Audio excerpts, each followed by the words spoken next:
안녕하세요, 선생님들. 보행분석 해부학 7번째 강의입니다. 오늘은 척수와 척수 신경에 대해서 함께 공부해 보도록 하겠습니다.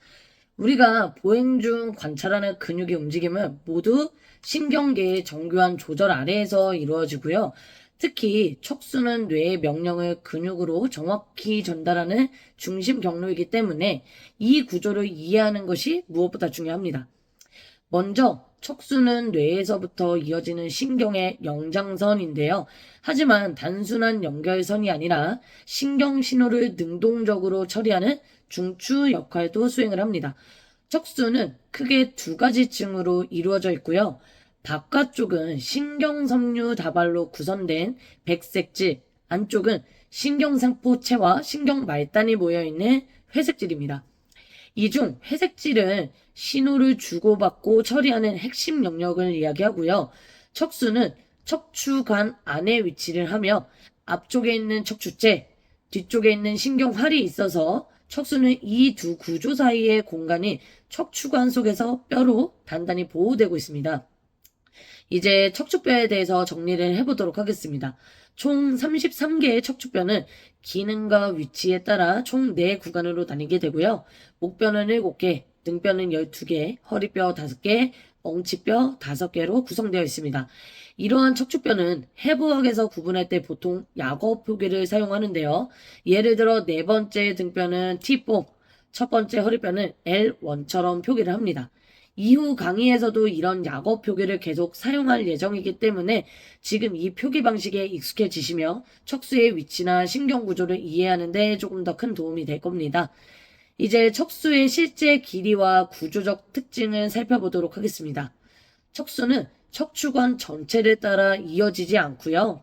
성인의 경우는 척수는 보통 L1, 즉 첫 번째 허리뼈 수준에서 끝납니다. 그 아래에는 말총이라고 부르는 신경 다발이 이루어지게 되고요.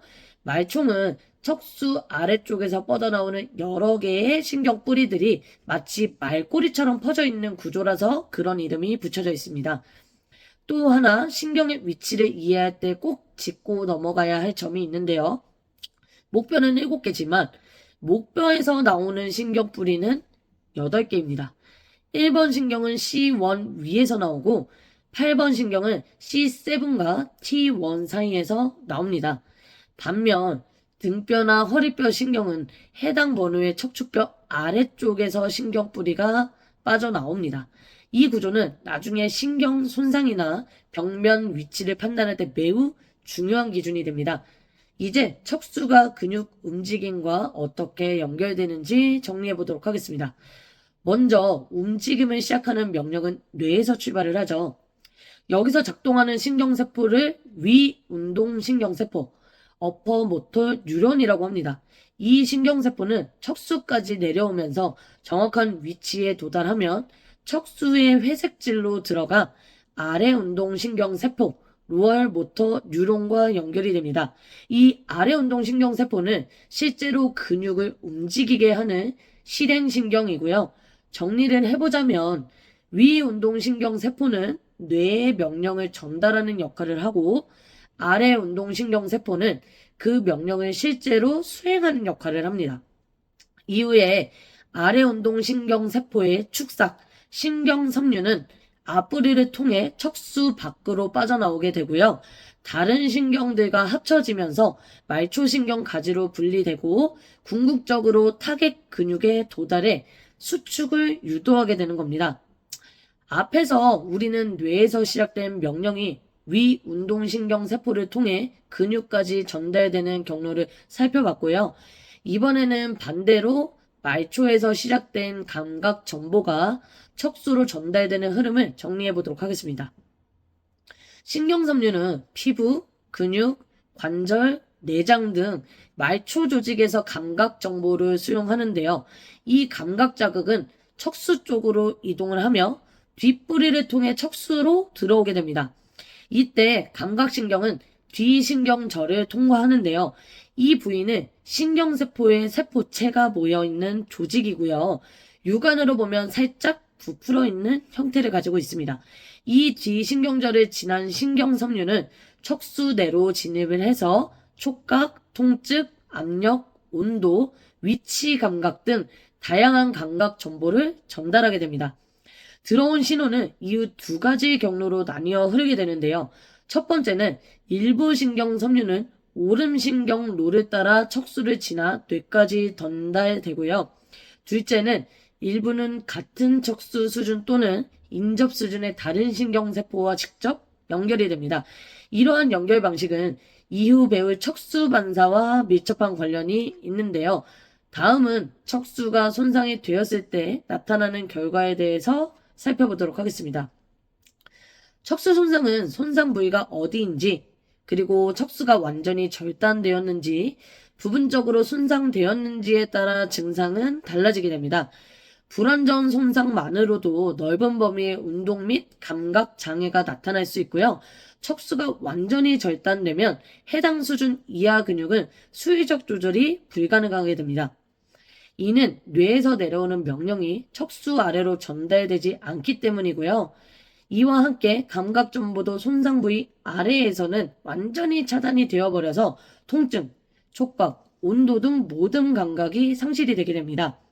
하지만 손상 수준 아래에 있는 아래운동신경세포, 말초감각신경, 척수반사 회로는 보존되어 있는 경우가 많습니다.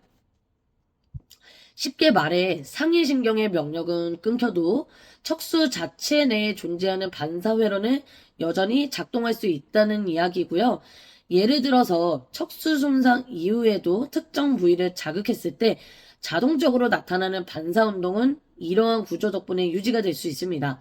또 하나 중요한 점은 손상 위치가 L1 이하라면, 즉 척수가 끝나는 수준보다 아래쪽이라면 손상 대상은 척수가 아니라 말총이라는 신경 다발이고요. 말총은 아래운동신경세포의 축삭과 감각신경 섬유로만 구성되어 있기 때문에 이 구조는 척수 자체와는 다른 말총신경계의 특성을 보입니다.